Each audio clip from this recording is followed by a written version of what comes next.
Bradford City have today confirmed that defender Aden Baldwin has signed a new 2-year contract with Bradford City with the option of a further season. And in today's video, we're going to be discussing everything Aden Baldwin, the new contract, what this could mean for other players in the squad as well. If you do go on to enjoy today's video, please make sure to drop a like on there for me and subscribe to the channel as well. If you are new, can we try and hit 200 likes on today's video? And don't forget to get your thoughts in down in the comment section down below on this news. Apart from that, let's waste no further time and get straight into it. Now, as always, the tier 3 channel memberships over on the main channel is the most reliable place for the most up-to-date and accurate Bradford City transfer and obviously contract news as well. I brought this to you nearly 2 weeks ago that Aden Baldwin has signed a new 2-year deal with Bradford City. There is new memberships available on across all of the channels, including this one, so feel free to check that out if you are interested. But on this channel specifically, SHD Plus, that doesn't include the transfer exclusives. The article does then read, Baldwin's Bantam stay extended. Bradford City AFC is delighted to announce Aden Baldwin has penned a new 2-year deal at Mbank Valley Parade with an option of a further year.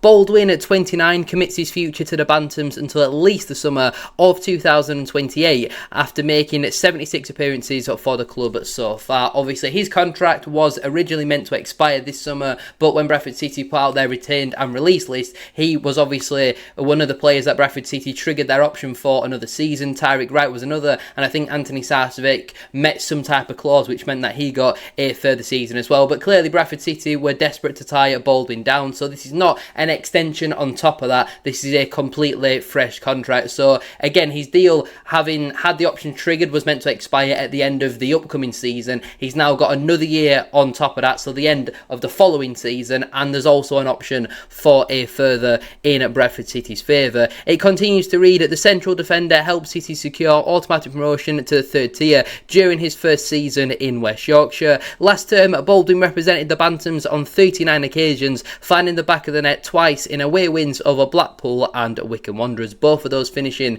in 2-1 victories. Baldwin said, I am delighted to extend my stay here. There is a really good feeling and we want to pick up where we left off last season and continue that upward trend. I feel like I am at home here and the way we play suits my attributes. The team is brilliant and I love the atmosphere of playing at home, and it felt like it was the ideal time to commit my future here. City boss Graham Alexander added, we have created a consistency here which is so important to any club wanting to have prolonged improvement, and keeping players and staff we feel can continue that journey is very important. Aden has done great these last 2 seasons, but I believe there is still lots more to come from him. This extension gives us the time to help him become even better. Now, I think it's fair to say that last campaign for Baldwin was a massive resurrection season, because given how his campaign personally ended in the year that Bradford City got promoted, there was obviously that incident just before half-time, or on the stroke of the half-time whistle, away at Doncaster, where he was having words with the referee. He originally got booked, he continued what he was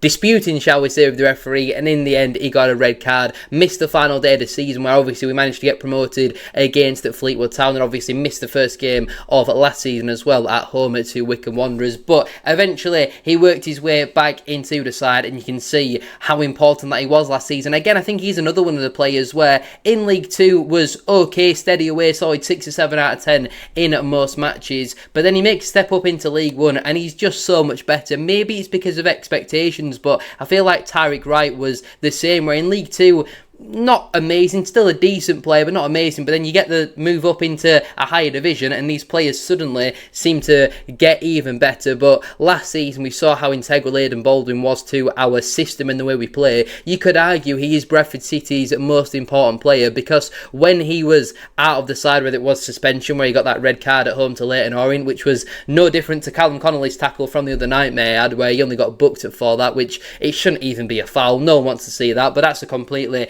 separate video. Whether it was that suspension or whether it was injuries as well, when there was other players coming into the side and trying to play as that central centre-back, it just did not work, whether it was Joe Wright, Curtis Till, I can't think of really anyone else who played there, but mainly Joe Wright and Curtis Till. They simply don't have the technical ability, and in particular the passing range, that Aden Baldwin does have. I really do believe he's one of the best passers in the squad, certainly one of the best ball-playing defenders, if not the best ball-playing defender in the entire division. But I also think it's a really underrated attribute of his, how strong he is going up against the physical strikers in in the division and being able to deal with them. We saw in the playoffs the sort of physical strikers that Bolton have got at the top end of the pitch, and I thought Baldwin did quite well in them. Now, there's no doubting that obviously Baldwin does have the odd mistake in him. I think it was at home to Reading, which sticks out in particular in my mind, where he tried to play a ball back to Sam Walker and he'd sold him a little bit short, but the risk versus reward for me is so worth it. With how good that he is on the ball, if he never made a mistake, then he wouldn't be playing in League One with Bradford City, because he's incredibly strong defensively. You look at that tackle that he made at home to Huddersfield Town where he deflected Joe Taylor's shot onto the crossbar. That was at 0-0. That's a real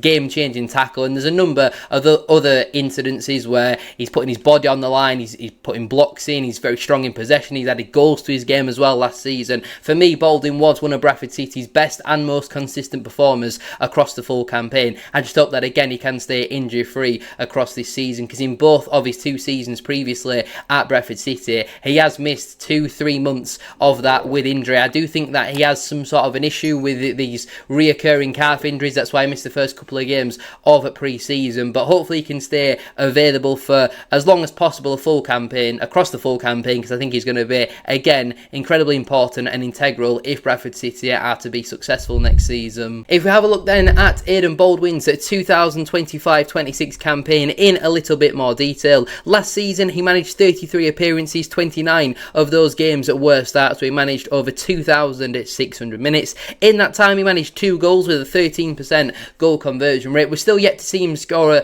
a goal similar to what he scored for Notts County in the playoffs, so he's about 30 yards out and he hits it with his foot. The goals that he scored so far though, in particular that one away at Blackpool, was an absolute cracker, to be fair. Didn't actually register an assist last campaign, but certainly more than played his part from an offensive point of view when he's distributing out to Nerthil and Wright, or Torre on occasion as well in those wing-back positions. Again, you see here only a 64% accurate pass rate, but that is definitely down to Bradford City's style of play. We are very much those long diagonal passes, and even sometimes if they're overhit and they go out for throw-ins, we can then kind of set up our pressing. You've seen PSG do that, and I'm not trying to compare Bradford City to PSG, but PSG also intentionally kick the ball out of play, in particular from kickoffs, so they can set up a high press early doors. Maybe Bradford City aren't quite telling Baldwin to kick the ball out of play, but even when he does slightly get it wrong and slightly miscue it, then it's still quite a positive for Bradford City, because we can initiate and engage in that high press. He contributed last season towards 7 clean sheets, which in 29 starts obviously isn't amazing. That's 1 in just over every 4 matches, but I certainly don't think that Aden Baldwin was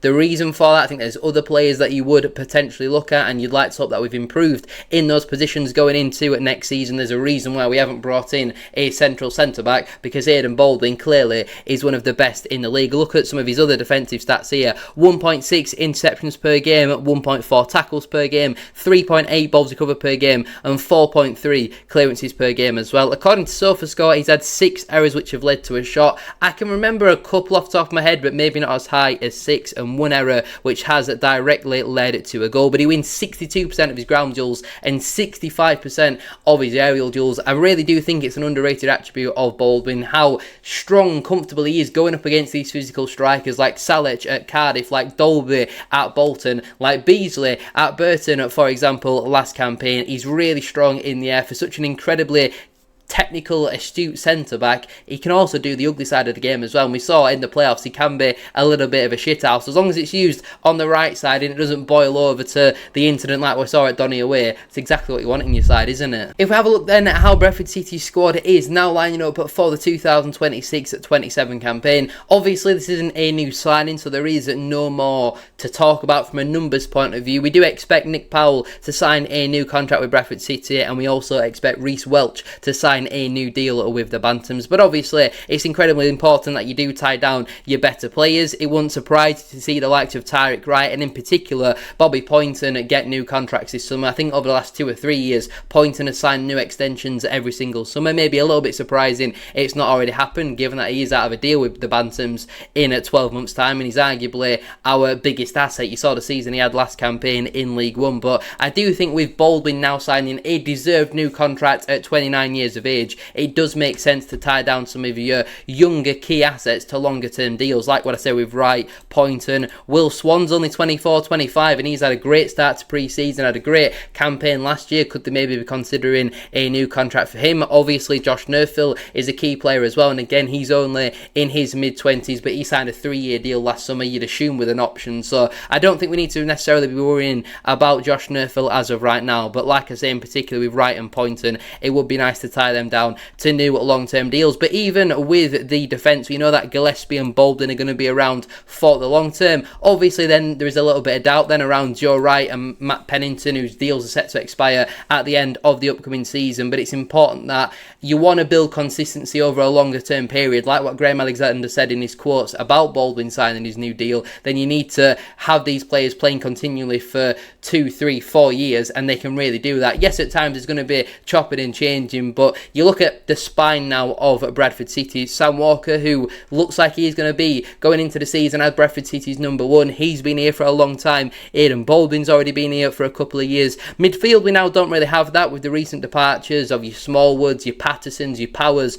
over the last couple of years. Obviously, going a bit further forward, Sarswick and Poynton, they've been here for quite a while now, and then again in the striker position, that's where maybe we have seen a little bit of chopping and changing over the last couple of years, but there is still a decent spine that has been built at Bradford City over the last few years. And again, it goes back to our strong recruitment from a couple of years ago. When Aden Baldwin came in, there was a fair few Bradford City fans, myself really included, that weren't too impressed with the signing because of a fair few mistakes that he'd made in Notts County colours. And even that season where Bradford City got promoted, he was good but not amazing. Last season, or like I've said a few times, when we stepped up into League One, he massively took to League One like a duck to water. He was brilliant, deserves his new contract, and I'm delighted that we've been able to tie down a key asset, because there's no doubt in my mind there'd have been a lot of interest in Aden Baldwin this summer from various other clubs. I think he's a southern lad as well, so might have been wanting to go back home, but delighted that he has committed his long-term future to Bradford City. But anyway, I'm going to leave it there then for today's video. If you have enjoyed, please make sure to drop a like on there for me and subscribe to the channel as well if you are new. Can we try and hit 200 likes, as I said at the start of today's video? And don't forget to get your thoughts in down in the comment section down below on Aden Baldwin signing a new 2-year contract with Bradford City. Thank you all very much for watching today's video. Have a great rest of your day, and I'll see you very soon for another one.